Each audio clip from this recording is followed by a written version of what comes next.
Pessoal, vamos falar sobre a situação lá na Ucrânia, o que aconteceu nas últimas horas da batalha, e vamos falar principalmente sobre duas grandes novidades. Primeiro, o depósito de munição de Nova Kakhovka, que parece que foi pelos ares, e com ele mais um general russo. E depois, a Ucrânia começou a exportar grãos.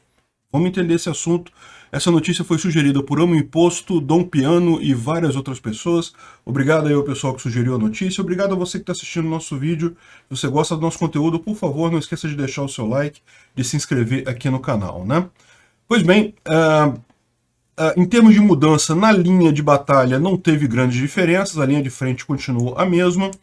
Aqui continuam as batalhas em Bilororivka e os russos tentaram avançar aqui nessa cidade menor aqui também, Verkhnokamiansk, essa cidadezinha aqui, mas não conseguiram avançar em nenhum dos dois casos. De qualquer forma, a gente sabe, né, os russos estão fazendo um reagrupamento e coisa e tal, não estão no máximo de sua força neste momento, né?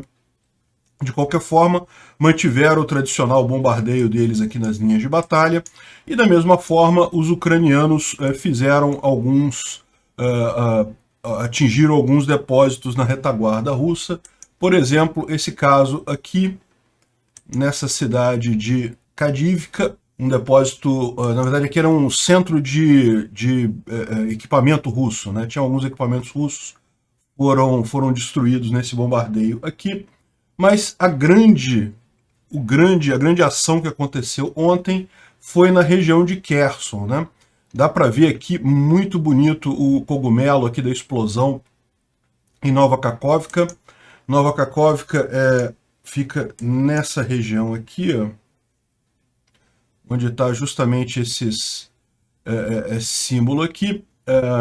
Tem uma represa no rio de Dnipro, e aqui é a principal base dos russos nessa região aqui do sul da Ucrânia, né?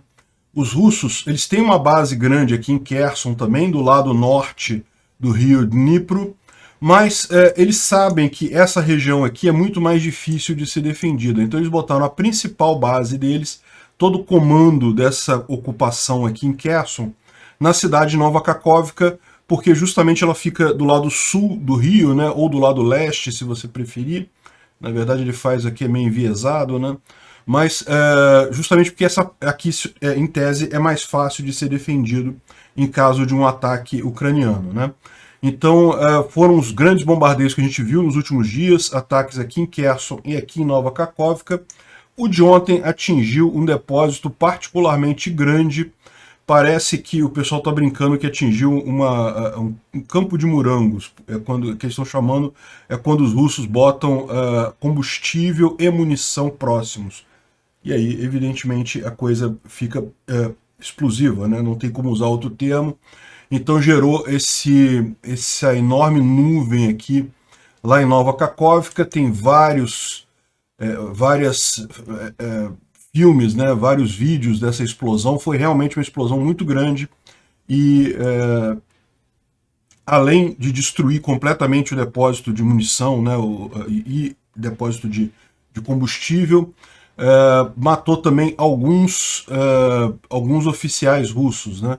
Então eles estão colocando aqui que o general Nazbulin foi morto. O Nazbulin é esse senhor aqui. Parece que isso está confirmado segundo os ucranianos, né? Isso leva um tempo para ser confirmado pelos russos também. E não foi só ele não, teve também o coronel Gorobets Kens e o tenente-coronel Koval e Gordiv. Enfim, foi uma turma boa que acabou indo para o ar aí nesse ataque, né? E aqui o Dmitry traz para a gente já a confirmação de muita coisa em blogs russos, né? Os russos estão, a gente já mostrou isso no vídeo de ontem, eles estão bastante preocupados com essa nova arma ucraniana. Os russos até esse momento não sabem o que fazer para neutralizar essa arma. Eles certamente vão tentar alguma coisa. Aliás, ontem é possível que tenha sido isso a tentativa deles. Ontem eles estavam aqui em Kharkiv com vários helicópteros russos tentando avançar aqui nessa região na linha de frente. É possível que eles estivessem procurando os HIMARS, né? Ou seja, tentando achar usando helicópteros, mas não sei se vai dar certo isso não, porque evidentemente as defesas antiaéreas ucranianas vão acabar derrubando os helicópteros deles, né? enfim, não sei o que eles vão fazer para tentar corrigir isso daí, ou para tentar responder a isso, mas o fato é que a preocupação é muito grande nos blogs russos, o pessoal aqui preocupado, dizendo, poxa, como é que pode, não tem como, por que não tiraram a munição de lá ainda, e não sei o que é lá, né, o que os oficiais estão fazendo, né? Essa brincadeira aqui é bacana, né? Você sabe quando os russos saíram do norte da Ucrânia, o alto comando russo falou que era um gesto de boa vontade, um gesto de paz e coisa e tal, né? Lógico que não estavam saindo realmente escorraçados de lá. Da mesma forma, quando saíram da Ilha da Serpente, também falaram que era um gesto de boa vontade e coisa e tal.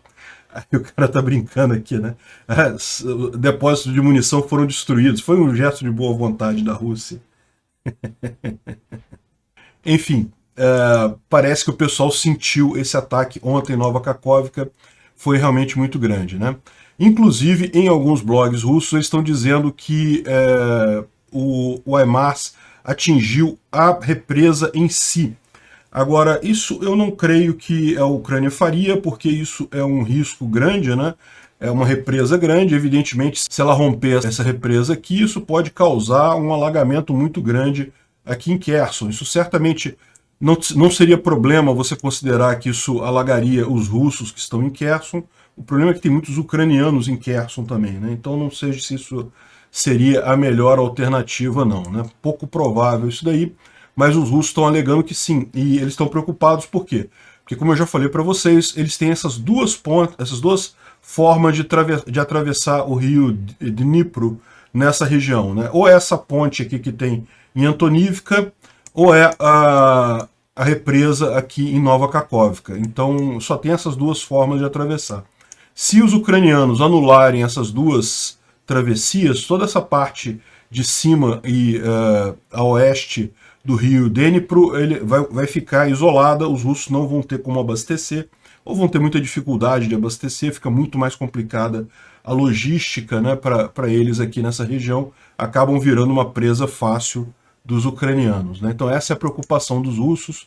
Eles falaram que a represa foi atingida, mas aparentemente não, né? A gente tem já informações sobre exatamente o que foi atingido, está aqui, ó, onde ficava o depósito, a explosão foi tão grande que acabou quebrando algumas casas, né, algumas janelas em prédios da cidade a grande distância da região, mas é aqui que foi o centro da explosão, e tem também uma visão aqui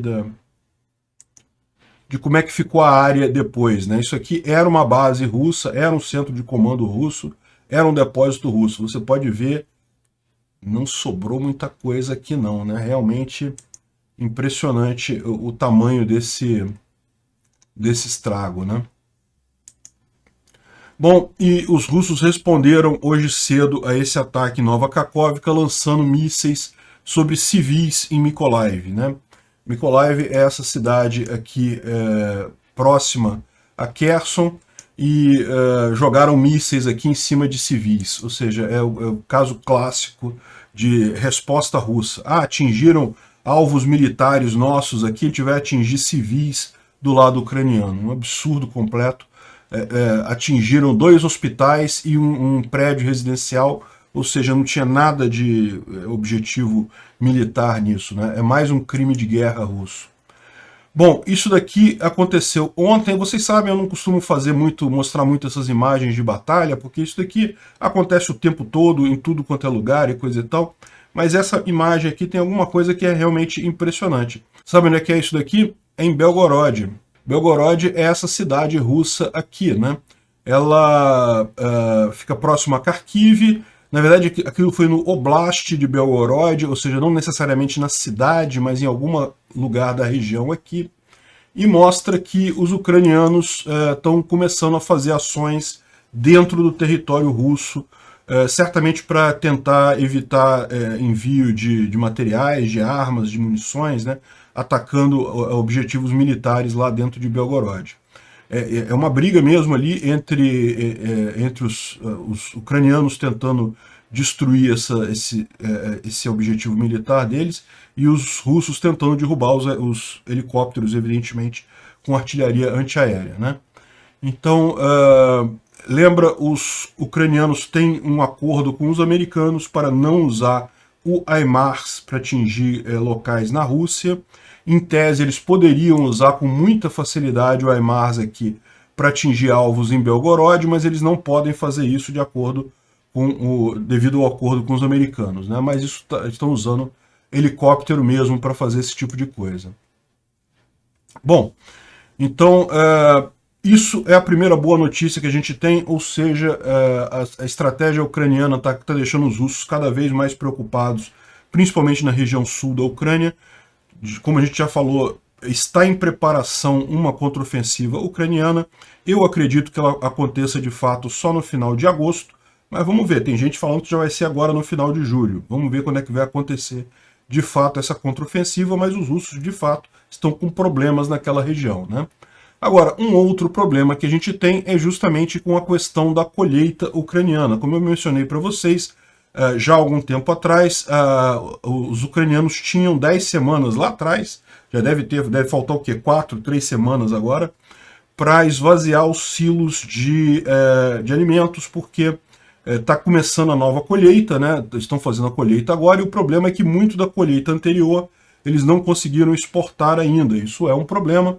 Até a revista Oeste, que recentemente virou apologista russa abertamente, vou ter que cancelar minha conta na Oeste, minha assinatura da Oeste, mas ele está falando aqui que a Ucrânia não consegue estocar grãos, e é verdade, como eu falei, havia um prazo lá atrás que os ucranianos sabiam, de 10 semanas, que eles tinham que dar um jeito de conseguir uma saída para exportar os grãos, para poder aliviar justamente os silos ucranianos e tirar os grãos de lá, né? A boa notícia é que os primeiros 8 navios acabaram de atracar para tirar grãos ucranianos. Conseguiram fazer isso, já tem 8 navios sendo abastecidos nesse momento e devem sair em direção à área costal da Romênia e dali levar para outros lugares, ou seja, a Ucrânia, com o esvaziamento da Snake Island, eles conseguiram fazer isso.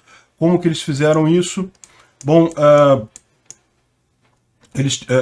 Snake Island foi o ponto central, né?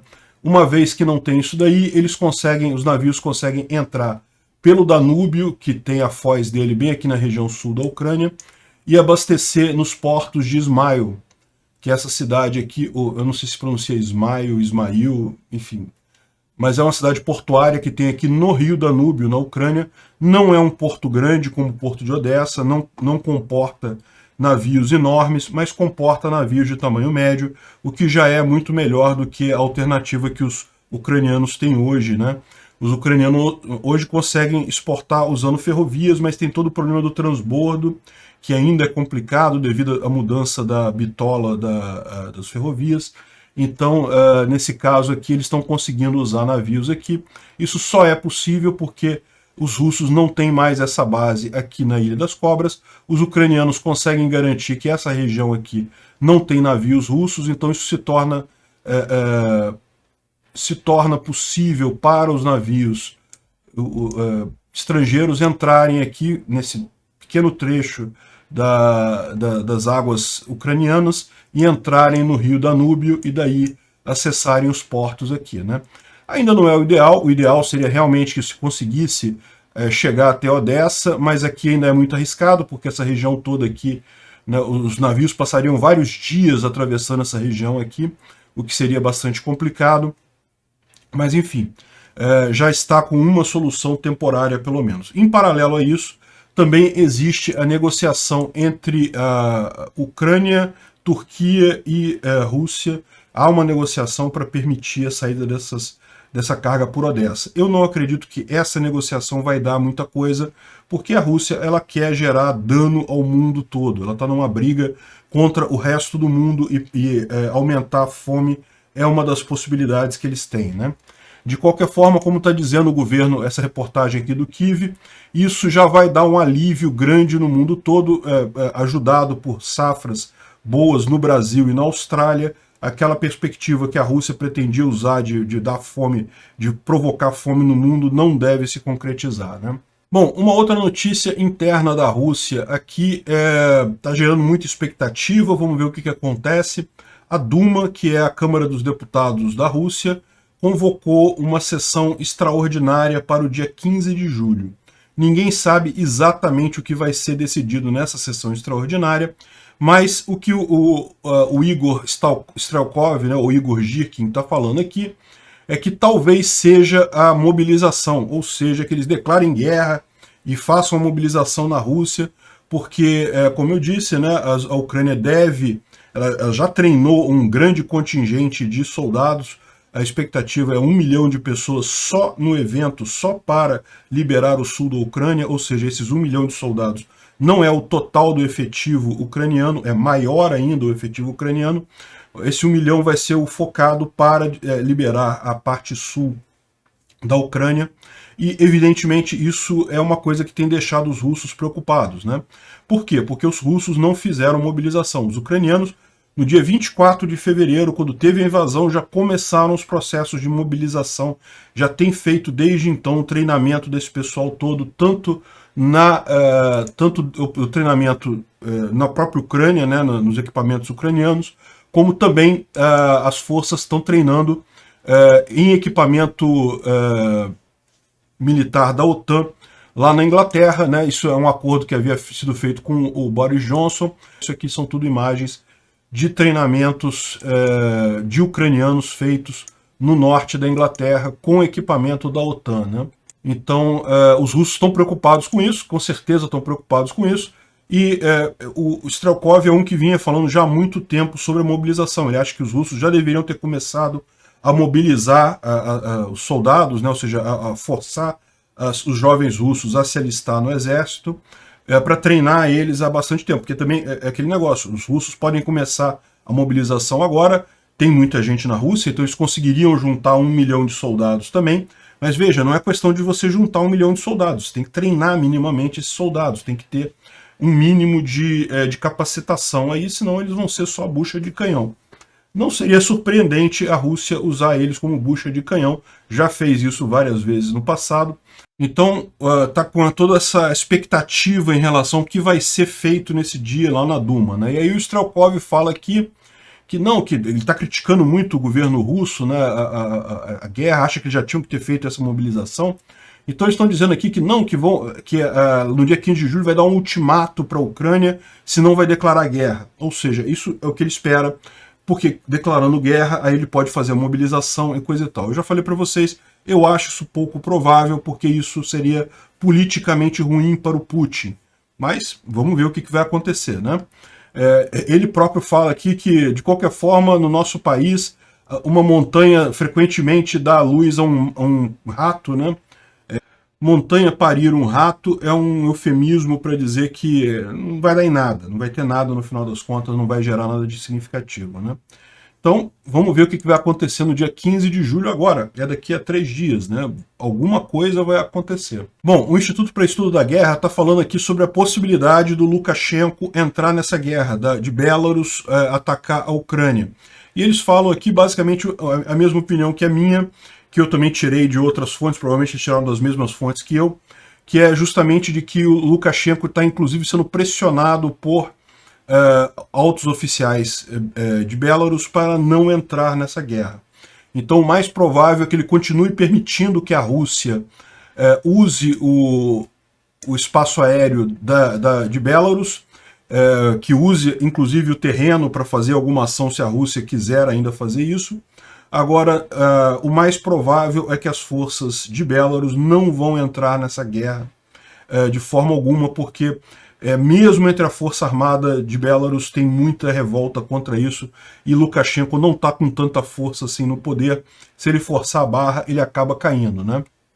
Isso também é o que fala essa reportagem aqui da Sapo, sobre o fato de que o Putin, o aliado do Putin, está enfrentando... O aliado do Putin é o Lukashenko, né? Está enfrentando uma revolta de oficiais militares na questão da guerra da Ucrânia. Então eles estão fazendo exercícios, o Lukashenko botou eles para fazer exercício ali perto da fronteira e coisa e tal. Esse tipo de coisa é esperado, como eu falei, isso é uma tática para garantir que uma parte, pelo menos, do exército ucraniano tenha que ficar preso ali na região norte da Ucrânia. As forças armadas ucranianas não podem tirar esse pessoal de lá, porque tem o risco de uma invasão de Belarus, né? Então eles têm que manter alguma coisa ali pelo menos.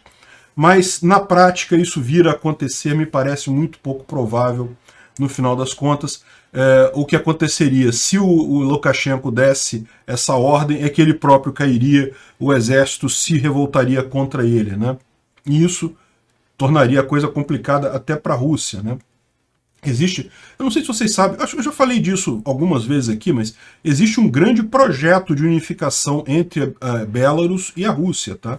É por isso que Putin e Lukashenko são tão amigos. Existe um planejamento para os dois países se fundirem. Isso tem avançado aí. É lógico, a população de Belarus não quer isso de forma alguma. A maior parte quer uma trajetória similar à da Ucrânia, de integração com a Europa. Mas como Lukashenko é amigo do Putin, se mantém ali com a mão de ferro no país, existe esse projeto no futuro, né?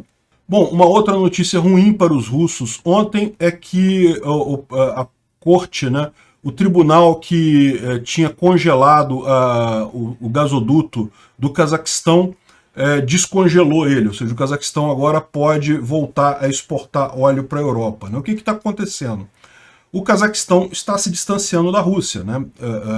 O chefe lá do Cazaquistão, ele já tinha algumas rusgas com os russos e ele sabe que nesse momento ele pode peitar os russos com certa facilidade, porque no final das contas os russos já estão se destruindo lá na Ucrânia, não teriam como abrir uma outra frente de batalha com o Cazaquistão. Então o Cazaquistão se comprometeu a vender mais petróleo para a Europa, o que é uma coisa boa, né? A Europa está precisando se livrar das compras de gás e óleo russos e comprar do Cazaquistão é menos pior. Então, só que uma corte russa tinha congelado esse gasoduto que passa ali alegando motivos ambientais. Isso caiu, né? É lógico, existe a possibilidade dos russos novamente proibirem a exportação por ali, mas o fato é que provavelmente eles descongelaram, por quê? Porque o Cazaquistão já estava preparando um mecanismo para exportar via navio para a Europa. Ou seja, eles preferiram deixar na mão deles o gasoduto, porque eles podem amanhã usar isso para algum tipo de chantagem. É melhor assim do que se eles congelassem a coisa, estabeleceria-se uma outra forma de exportação de petróleo e não teria aí controle dos russos nisso, né? Bom, infelizmente essa aqui é a notícia que eu queria chegar, porque é uma notícia muito ruim. Vamos ter diesel de sangue no Brasil, né? Muito triste isso. O pior, o que me choca mais é ver um monte de gente comemorando isso, como se fosse uma grande conquista. Bolsonaro vai importar diesel da Rússia. Cara, toda vez que você abastecer o seu caminhão, o seu ônibus, o seu carro a diesel, lembra, aquele diesel está manchado de sangue. Teve gente que morreu para você estar podendo abastecer esse diesel aí tranquilinho no seu carro, tá? Isso é um absurdo completo, é uma falta de ética absurda comprar coisas da Rússia. Não se deve fazer isso. Eu ainda tenho expectativa que isso não vai funcionar, porque está cada vez mais difícil tirar os navios com produtos da Rússia devido à questão de seguros, esse tipo de coisa, como a gente já falou em outros vídeos, não é fácil esse tipo de compra. Os navios de fertilizante, alguns chegaram, mas não chegaram todos que esperavam e não vão chegar, e vai ficar cada vez mais difícil pela questão do seguro. Eu tenho expectativa que isso não funcione. Mas o que me deixa chocado é isso, as pessoas achando, não, que ótimo, o Brasil vai comprar petróleo barato da Rússia e coisa e tal. Porque, veja, eu nem me preocupo com a questão de, tá furando as sanções. As sanções estão machucando a Rússia. Se você tem alguma dúvida disso, é só dar uma olhada nas informações aqui de... a Gazprom já vai entrar em default agora.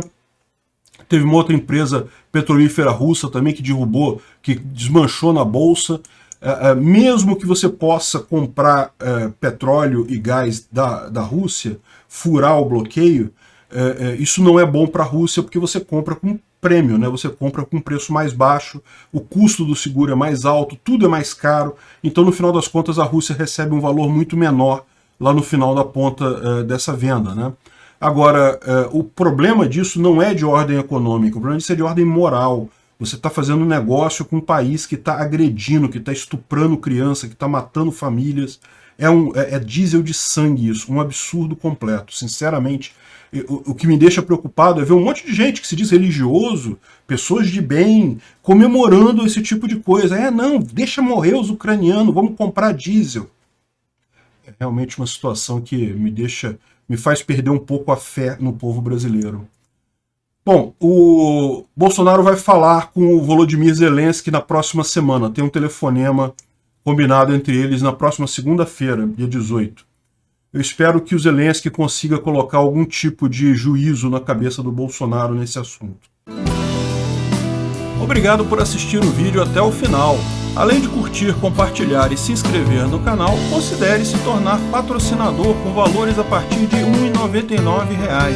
Clique no botão Seja Membro abaixo para saber as condições e vantagens de patrocinar o canal. Mais informações sobre o nosso projeto, visite nossos sites indicados na tela.